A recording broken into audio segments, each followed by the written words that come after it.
Hello, আসসালামু আলাইকুম। আজকের এই ভিডিওতে সবাইকে স্বাগতম।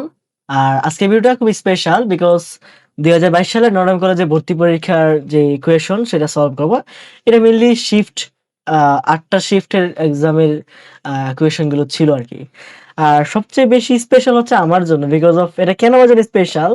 কারণ ২০২২ সালে আমি নিজে নটরডেম কলেজে ভর্তি পরীক্ষায় অংশগ্রহণ করেছিলাম এবং এখন তোমাদের যেই প্রশ্ন সলভ করব আমি এই শিফটের ছিলাম এবং এই প্রশ্ন দিয়ে আমি এক্সাম দিয়ে হচ্ছে আমি নটরডেমে চান্স পেয়েছিলাম আলহামদুলিল্লাহ। সো দ্যাটস হচ্ছে আমার জন্য খুব স্পেশাল। ঠিক আছে?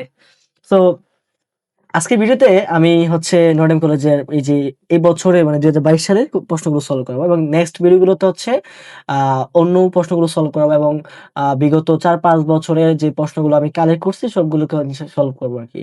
আর এনডিসির যে কোয়েশ্চেন গুলো এগুলো মেইনলি হচ্ছে প্রকাশ হয় না। বাট এটা হচ্ছে বিভিন্ন মাধ্যমে হচ্ছে আমি কালেক্ট করার চেষ্টা করছি। স্টুডেন্টের মাধ্যমে অনেকভাবে কালেক্ট করছি আরকি যেভাবে হোক। সো আশা করি এই ভিডিওগুলো তোমাদের জন্য অবশ্যই অনেক হেল্পফুল হবে এবং আমি বিশ্বাস করি তোমরা অবশ্যই আমার সাথে অবশ্যই থাকবা এবং আমাকে সাপোর্ট করবা এবং তোমরা যদি এই ভিডিওগুলো দেখো অবশ্যই তোমরা অনেক হেল্প পাবা আরকি এবং তোমাদের অনেক উপকার হবে এটা মাস্ট। অ্যান্ড তোমরা অবশ্যই তোমাদের ফ্রেন্ডসদেরকে হচ্ছে তোমরা শেয়ার করে দিবা ভিডিওগুলো, ঠিক আছে? সো দ্যাট তারাও যেন আ জানতে পারে, শিখতে পারে, বুঝতে পারে আরকি। আর এই ভিডিওগুলো আমি আশা করি তোমরা একদম মনোযোগ সহকারে দেখবা। তাইলে দেখবা যে এই প্রশ্ন প্যাটার্নটা কেমন বা প্রশ্নগুলো কেমন হয়, কোন টাইপের হয়, কতটুকু ডিপলি হয়, এগুলো তোমরা দেখে বুঝে যেতে পারবা আরকি আস্তে, আস্তে। ঠিক আছে? সো আমরা জানি এনডিসির যে প্রশ্নটা, এই প্রশ্নগুলো প্রতি বছর তাদের যে প্যাটার্নটা, এটা কিন্তু চেঞ্জ করে। তাদের প্রতি বছর চেঞ্জ করবেই। ঠিক আছে? সো আজকে যেহেতু আমি ২০২২ সালের ভর্তি পরীক্ষা নিয়ে কথা মানে ভিডিও বানাচ্ছি, সো আমি হচ্ছে ওই বছরের প্যাটার্নটা নিয়ে কথা বলি। সো আমাদের সময় যেটা ছিল, আমাদের সময় যে আমাদের মোট ২৬ টা প্রশ্ন ছিল। এর মধ্যে ২৫ টা শর্ট কোয়েশ্চেন ছিল আর একটা ছিল তোমার অনুচ্ছেদ লেখা। ঠিক আছে? সো ২৫ টা ছিল এবং প্রত্যেকটার মান ২ করে ছিল। অর্থাৎ কি ৫০ অ্যান্ড দেন হচ্ছে তোমার একটা ৫ নাম্বারের অনুচ্ছেদ। মানে ৫৫ নাম্বার আমাদের সময় এক্সাম হয়েছিল আরকি। সো শর্ট কোয়েশ্চেন গুলো কেমন ছিল? কোয়েশ্চেন গুলো ছিল জাস্ট তুমি আনসারটা লিখবা। রাফ করার মতো কোনো কিছু নাই। বাট পরের পেজের মধ্যে ফাঁকা ছিল। সো আমি কি করছিলাম ফাঁকা যেহেতু আছে সো কাঠ পেন্সিল মানে পেন্সিল এন্ড দেন হচ্ছে ইরেজার নিয়ে গেছিলাম। দেন আমি রাফ মানে যে রাফ করছি সেটা হচ্ছে পিছনে করে দেন পরে আমি জাস্ট মুছে দিছি আরকি। সো এটা আমার জন্য আমাকে অনেক হেল্প করছে। ঠিক আছে? তো এটা তোমরা নিয়ে যাবে অবশ্যই এগুলো। তো যাই হোক চলো আমরা বেশি কথা না বলি। আমরা চলে যাই আরকি। সো ফার্স্ট অফ অল এই প্রশ্নটা এখানে সাইন এর মানে হচ্ছে 3/5 3/5 আরকি। না বাংলা তো হয়ে গেছে। মানে ইয়া তো হয়ে গেছে। যাই হোক। প্রথম 10 এর মানটা ঋণাত্মক হলে এই যে এটার মান বের করতে বলছে। মানে কি sine A plus cos A minus cos minus A divided by হচ্ছে sec A minus A plus 10 A minus A 10 minus A okay? So এটার মান বের করতে বলছে। তাহলে আমি যদি এখান থেকে হচ্ছে তোমার একটা ত্রিভুজ কল্পনা করো যে এ আচ্ছা আমি একটু জুম করি। ঠিক আছে? তাহলে তোমাদের জন্য বেটার হয়। তাহলে এ বি অ্যান্ড সি। তাহলে এখান থেকে বলো সাইন এ কি হবে? সাইন এ হচ্ছে তোমার 3/5 আছে, রাইট? সাইন এ মানে কি? লম্ব বাই ভূমি অতিভুজ। তো লম্ব হচ্ছে এটা তাহলে এটার সাপেক্ষে লম্ব হচ্ছে এটা। তাহলে এটা 3 হবে আর এটা হবে তোমার 5। তাহলে এটা হবে কি? Root over 5 square minus 3 square হবে, তাই না? তাহলে এটা হবে কি তোমার 5 হবে আর 4 হবে আরকি এটার আনসারটা। এস এর মান। তাহলে এখানে cos এ কি হবে? cos এ হবে কি? এই যে 4/5, রাইট? কিন্তু কথা আছে। এখানে তোমার দেখো একটু দেখো তুমি 10 এর মান ঋণাত্মক বলছে। তাহলে 10 এর মানে কি? sin এ বাই cos এ। তাহলে 10 এর মান যেহেতু ঋণাত্মক মানে নেগেটিভ তার মানে অবশ্যই যেকোনো একটাকে নেগেটিভ হইতে হবে। আর অলরেডি আমরা 10 এর মান পজিটিভ দেওয়া আছে। তাহলে এটাকে আমরা চেঞ্জ করব না। তাহলে আমরা কি করব? cos কে মাইনাস লিখব তাহলে মাইনাস cos হবে। তাহলে sec এ কি হবে? sec হবে কি তোমার -5/4। তাহলে 10 এ কি হবে? 10 এ হচ্ছে তোমার এই যে sin এ বাই cos এ তাহলে 3/5 ডিভাইড বাই -4/5 তাহলে হবে কি -3/4 হচ্ছে তোমার এই যে 10 এর মানটা। এখন আমার প্রদত্ত রাশি কি ছিল? ছিল হচ্ছে sin a plus cos minus a ছিল। Divide by sec minus a plus 10 minus a ছিল। এবার আমরা প্রত্যেকের মানগুলো বসাবো। তার আগে কথা আছে। তার আগে হচ্ছে আরেকটা কাজ আছে আমাদের। সেটা কি? এই যে sin a আছে ভাই, sin a আছে প্লাস এই যে cos মাইনাস a আছে। তুমি জানো cos মাইনাস a থাকলেও এটা শুধু cos এ লিখতে পারবা। sec মাইনাস থিটা থাকলেও এটা শুধু sec থিটা লিখতে পারবা। তাহলে এখানে কি লিখবো? cos a লিখবো। তাহলে এইটাকে আমরা কি লিখবো? sec a লিখতে পারি। কিন্তু 10 মাইনাস a মানে কি? -10 a তো এবার তুমি জাস্ট মানগুলো বসাও।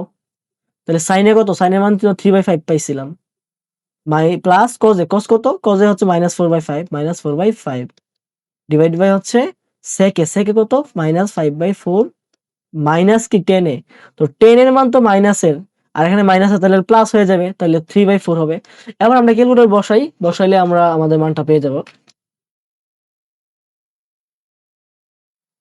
তো এটা আনসারটা আসতেছে 2/5, 2/5। তাহলে আমাদের জাস্ট আনসার গুলো লেখা লাগতো আর কি, তো আমি রাফ করতাম, নেক্সট পেজে করে দেন মুছে দিছি আর কি। তাহলে আনসারটা কি হবে, 2/5 ছিল। ওকে, সো নেক্সট কোয়েশন দেখি আমরা। এই যে এটা খুব ইন্টারেস্টিং এবং খুব ইম্পর্টেন্ট, ঠিক আছে। এখানে 1 + 1 1 + 1 এরকম আছে, একটা ধারা দেওয়া আছে, বলতো 60টা পদের সমষ্টি বের করতে হচ্ছে, প্রথম 60টা পদের। তো এখানে যদি বলতো প্রথম একটা 100টা পদের, তাহলে তো বিপদে পড়ে যেতা। 60টা বলছে মানে কি 60টা বের করে ফেলতে পারো, সমস্যা নেই, বাট 100টা বলে কি করতা। তো একটা শর্টকাট আছে, তুমি যেহেতু একটু খেয়াল করো, এরকম থাকলে ধর 7 7 7 + 7 7 + 7 7 7 এরকম থাকলে যেটা করবা, প্রথমে তো তুমি 81 এখানে লিখবা, আর এখানে 10⁻n - 1 লিখে দিবা। ওকে, এখানে কি লিখবা জানো, যে এখানে যদি তোমার 1 থাকে তাহলে 10 লিখবা, মানে যা থাকবে তার সাথে 10 গুণ করবা। তাহলে এখানে যদি 3 থাকতো তাহলে এখানে 30 লিখতাম, ঠিক আছে। এখানে যদি তোমার 4 থাকতো তাহলে এখানে 40 লিখতাম, এভাবে লিখতাম। তাহলে এখানে যেহেতু 1 আছে 10 লিখবো।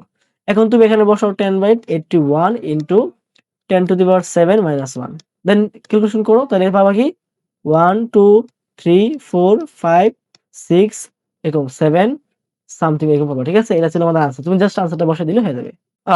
তারপরে নেক্সট 3 নাম্বার বলছে সমকোণী ত্রিভুজের পরিকেন্দ্র কোথায় অবস্থিত।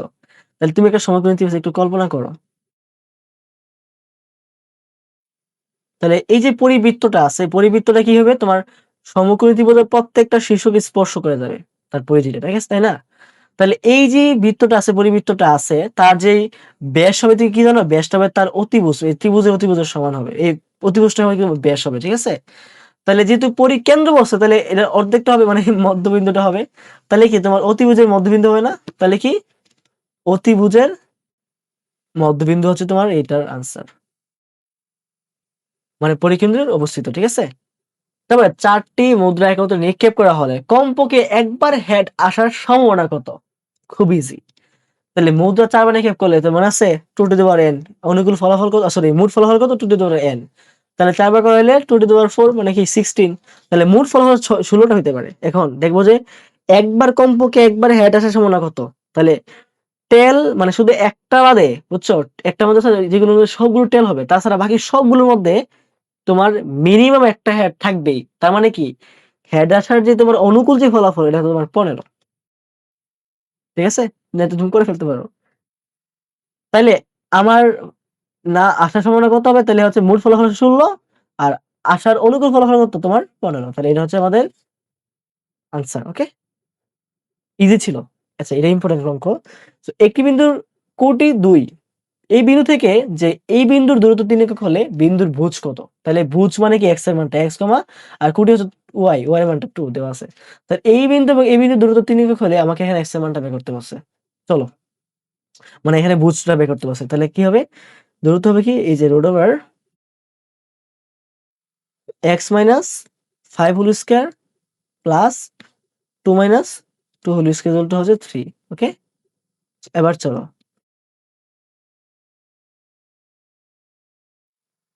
কেন বলতে পারবা।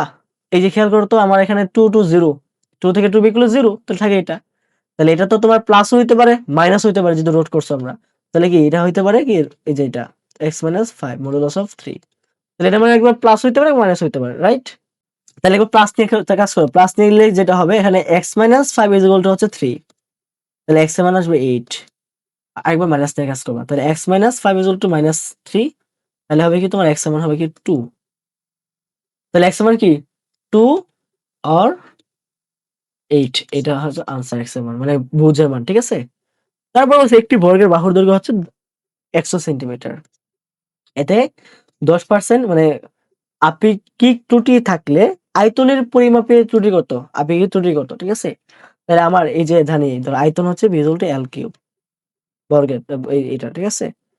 এখন আমার এই যে এটা দেওয়া আছে del l বাই l, মানে আমাদের যে দৈর্ঘ্যর যে ত্রুটিটা এটা দেওয়া আছে, আপেক্ষিক ত্রুটি দেওয়া আছে, তাহলে এটা কত পার্সেন্ট, 10%। তাহলে আমাকে বের করতে হচ্ছে আয়তনের আপেক্ষিক ত্রুটি বের করতে বলছে। তাহলে আয়তনটা কি ডেল এল বাই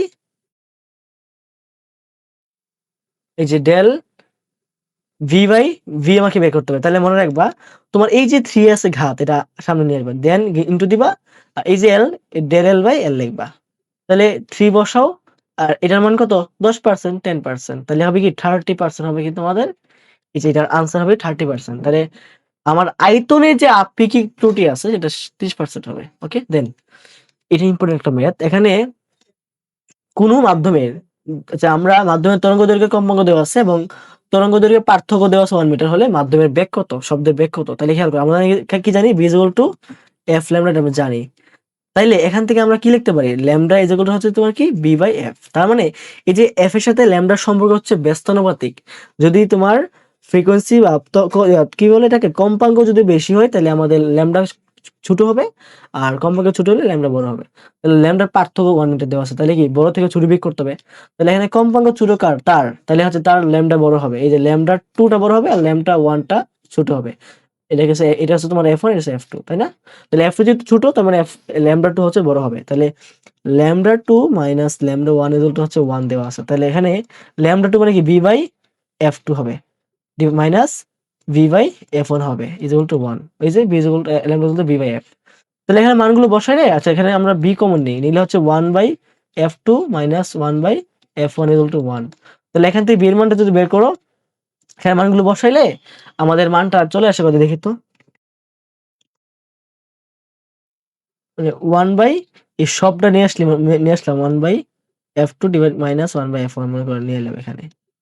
তাহলে মানগুলো বসাই দাও তুমি এখানে, 1 বাই এই যে সব বসাও, 1 বাই, আমি একবারে কাজ করে ফেলতেছি, ভয় পাই না কিন্তু।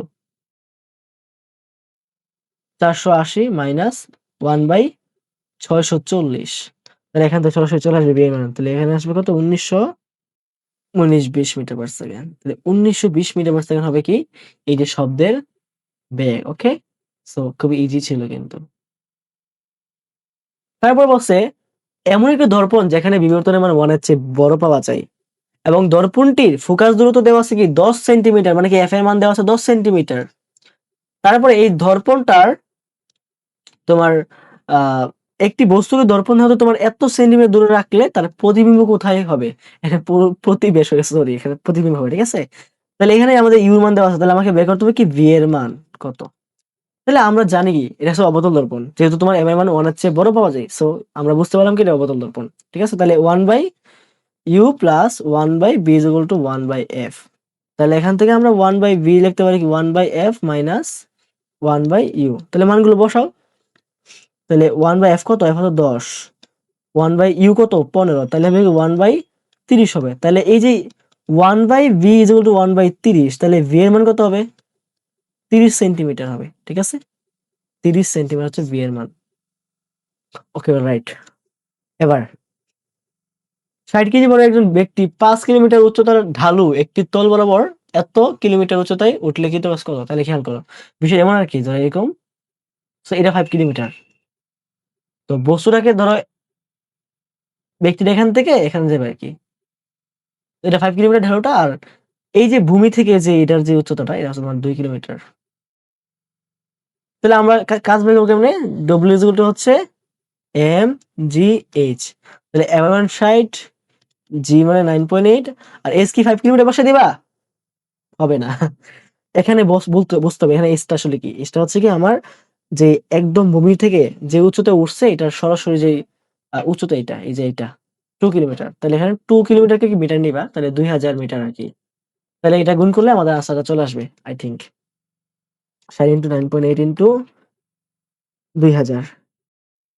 তাহলে 1176,000 জুল, এটা হচ্ছে কি আনসার, রাইট। এরপরে ইম্পর্টেন্ট একটা ম্যাথ, ফিজিক্স তো সহজ প্রশ্ন করছে, ফিজিক্স ম্যাথ থেকে আমার কাছে সহজ লাগছিল এজন্য আমি পারছিলাম। বাট এগুলো একটু কনসেপচুয়াল কিন্তু, দেখছো তুমি একদম বেসিক থেকে প্রশ্ন করে, এখানে কোনো ঝামেলা কিছু করে নাই, বেসিক থেকে দিচ্ছে হালকা কনসেপচুয়াল, একদম বেসিক থেকে প্রশ্ন করতেছিল। আচ্ছা, বলছে এত জুল শক্তি দিয়ে এত নিউটন ওজনের একটি বস্তুকে 10 মিটার উচ্চতায় তুলে কর্মজগত কত। তাহলে আমাদের এই যে টোটাল যে এনার্জিটা, এই পি ইনপুটটা দেওয়া আছে কত, এত জুল। তাহলে কি কাজ বের করতে হবে, তাহলে ডব্লিউ কত, এই যে এত ওজনের বস্তুটাকে এত মিটার উঠাইছে, তাহলে ইয়া কত, মানে তোমার কাজ কত হইলো? FS, right? তাহলে এফ কত? 32 আর এস কত? 100 মিটার, 10 মিটার, তাহলে হয় 320 জুল হবে। তাহলে কর্মদক্ষতা কি? ডব্লিউ বাই হচ্ছে মোট এনার্জিটা আর কি ইনটু 100%। তাহলে মানগুলো বসাও। তাহলে 320 ডিভাইড বাই 3600 ইনটু 100%। তাহলে কত আসে বলো তো? 320 ডিভাইড বাই 3600 ইনটু 100%। তাহলে আসবে হচ্ছে 8.89%। ওকে, ওকে। তারপরে কেমিস্ট্রি থেকে আসলো, সম্ভবত চ্যাপ্টার 4 থেকে আসছিল আর কি। প্রথম ব্যবহৃত ধাতু কি? এটা ইজি একদম, শর্ট কোয়েশ্চেন। অরাম মানে হচ্ছে গোল্ড, গোল্ড ছিল, ঠিক আছে, গোল্ড, অরাম আর কি। ওকে, দেন বায়োলজি, এগুলো তোমরা একটু দেখে নিও, এগুলো আমি আর দেখানোর দরকার নাই, এগুলো এই প্রশ্নগুলো দেখো আর কি, তোমরা আনসার গুলো বুঝো। পৃষ্ঠ রাজ্যের পানি কোন প্রক্রিয়া, এটা মানে কনজুগেশন ছিল আই থিঙ্ক। যাই হোক, এগুলো দেখে দেখানো তোমরা। আচ্ছা, 16 নাম্বারটা আসো, কেমিস্ট্রি। 16 হচ্ছে এসিএল এবং এই যে এইটা বিক্রিয়াটি কোন শ্রেণী বিক্রিয়া? তাহলে এখানে বুঝতে হবে, আমাকে বুঝতে হবে এখানে এসিএল কি একটা অ্যাসিড, এটা হচ্ছে একটা ক্ষারক, তাহলে এটা লবণ এবং পানি। তাহলে অ্যাসিড এবং তোমার ক্ষারক যখন বিক্রিয়া করে লবণ পানি উৎপন্ন করে, তাহলে এই বিক্রিয়ার নাম কি? প্রশমন বিক্রিয়া। সো এটা কি? প্রশমন বিক্রিয়া হবে। এবার নেক্সট, ফেরিক ফসফেটের সংকেত কি? এটা ইজি ভাই, এই যে ফেরিক ফসফেট, PO4, ঠিক আছে, এটা ফেরিক ফসফেটের সংকেত। রবীন্দ্রনাথ ঠাকুরের কত বঙ্গাব্দে জন্মগ্রহণ করছে? এটা তুমি জানো, আমি জানি না, ঠিক আছে, এগুলো দেখে নিও। বনফুল কার ছদ্মনাম? বলাই চাঁদ মুখোপাধ্যায় ছিল। সীমান্তে সিংহাসন শামসুর রহমানের কোন ধরনের রচনা? দেখে নিও। আচ্ছা, তারপরে এরকম এরকম ছিল। আচ্ছা, each boy her each what kind of pronoun? এটা ছিল সম্ভবত ডিস্ট্রিবিউটিভ প্রনাউন ছিল, ডিস্ট্রিবিউটিভ প্রনাউন, ঠিক আছে। মিলেনিয়াম ইজ এন, এটা কি রাইট অর রং স্পেলিং? এটা কি স্পেলিং? আচ্ছা, এটা সম্ভবত রং হবে, কারণ এটা ছিল সম্ভবত এই যে এরকম এম, মিলেনিয়াম না, এই যে M I double E double N হইতো, দেন ই এরকম ছিল আর কি বানানটা। সো ইনকারেক্ট ছিল, ইনকারেক্ট। এটা সম্ভবত আমি ইনকারেক্ট লিখে দিয়ে আসছিলাম, নাম পেয়ে গেছে, ঠিক আছে। আচ্ছা, তারপরে নিষাদল এবং সোডিয়াম ক্লোরাইড একত্রে মিশ্রিত থাকলে কোন প্রক্রিয়া আলাদা করা যাবে? ঊর্ধ্বপাতন প্রক্রিয়া। সরি, কি লিখতেছি, আরে কি লিখতেছি, ঊর্ধ্বপাতন, ঠিক আছে। তারপরে একটি পরমাণুর ভর 18, মানে একটি পরমাণুর ভর না, এটা হওয়ার কথা ছিল ভর সংখ্যা আর কি, বা এরকম ছিল। ওকে, 18 এবং 19 এদের শতকরা পরিমাণ এত পার্সেন্ট এবং এত পার্সেন্ট হলে আপেক্ষিক পারমাণবিক ভর নির্ণয় করতে বলছে আমাদের, ঠিক আছে। ওকে, তাহলে আমাদের যে কাজ করা লাগে, ভর সংখ্যাকে আমরা তার পার্সেন্ট দ্বারা গুণ করা লাগে, কত পার্সেন্ট আছে তার যে আইসোটোপের? 60% প্লাস 19 ইন্টু 40%, ডিভাইড বাই কি করতে হবে? আমাকে 100 দ্বারা ভাগ করতে হবে। তাহলে হবে কি? 18 into 60% plus 19 into 40 divide by 100, তাহলে 18 পয়েন্ট মানে 18.4, এটা হচ্ছে কি তোমার আপেক্ষিক পারমাণবিক ভর। ওকে, অলরাইট। দেন একটা ডাকবাংলো নামে একটা অনুচ্ছেদ আসছিল, বলছিল 15 বাক্যে হচ্ছে লেখার জন্য, সর্বোচ্চ 15 বাক্যে লেখার জন্য আর কি। সো এটা আমাদের সময় আসছিল, আমার আমার শিফট আসছিল। সো এটা অনেকেই লিখতে পারে না, বিকজ অফ অনেকে হয়তো এটা নিয়ে ধারণা ছিল না, বাট আমি লিখতে পারছিলাম, কারণ আমাদের এলাকাতে ডাকবাংলো আছে, আর আমার এটা আমার নিয়ে একটু জানা ছিল আর কি, যে আমার এক্সপিরিয়েন্স ছিল এটা নিয়ে, পারছি। সো এনডিসিতে কিন্তু তোমার এমন প্রশ্ন করে যে তুমি যা ভাববা তা নাও আসতে পারে। সো তোমাকে এমনভাবে প্রিপেয়ার নিতে হবে, বা এমনভাবে তোমাকে প্রস্তুত করতে হবে যেন যাই আসুক না কেন তুমি যেন পারো আর কি, এরকম ভাবে। সো নিজের মেন্টালি নিজেকে প্রিপেয়ার রাখতে হবে যে কোনো সিচুয়েশনের জন্য, ঠিক আছে। অনেক সময় ভাব সম্ভাষণ চলে আসে, সারমর্ম চলে আসতে পারে, ইংলিশে লেটার চলে আসতে পারে, ইংলিশে তোমার ছোট অনুচ্ছেদ চলে আসতে পারে, প্যারাগ্রাফ আসতে পারে, ঠিক আছে। সো কয়েক বাক্যে বলতে পারে আর কি। সো এগুলো তোমার প্রিপেয়ার থাকতে হবে, যাই কিছু হোক না কেন তুমি যেন লিখতে পারো, এরকম একটা তোমার মেন্টাল প্রিপারেশন নিয়ে আসবা তোমরা এক্সাম হলে, ঠিক আছে। ভয় পাওয়ার কোনো কিছু নাই। আর এক্সামে যে কোয়েশ্চেন গুলো দেখলাম, কি মনে হয় তোমার? একদম বেসিক থেকে প্রশ্ন করা হয় নাই, একদম করা হয়েছে বেসিক থেকে। তুমি যদি ক্লাস 9-10 এর বইগুলো, মানে তোমার এসএসসি লেভেলের ভালো করে তুমি পড়াশোনা করো, তোমার বেসিক গুলো যদি ক্লিয়ার করতে পারো তুমি, তাইলে তোমার এখানে আটকাবা না লিস্ট রিটেনে, কারণ কি এখানে একদম বেসিক থেকে তোমার প্রশ্ন করা হয়, ঠিক আছে। সো এগুলো তোমাদের জন্য বলা ছিল। যাই হোক, সবাইকে অসংখ্য ধন্যবাদ আমার সাথে এত দীর্ঘক্ষণ থাকার জন্য। আর তোমাদের সাথে দেখা হচ্ছে নেক্সট ভিডিওতে তোমাদের অন্য কোনো কোয়েশ্চেন সলভ নিয়ে। ততক্ষণ সবাই ভালো থাকবা, সুস্থ থাকবা। আল্লাহ হাফেজ।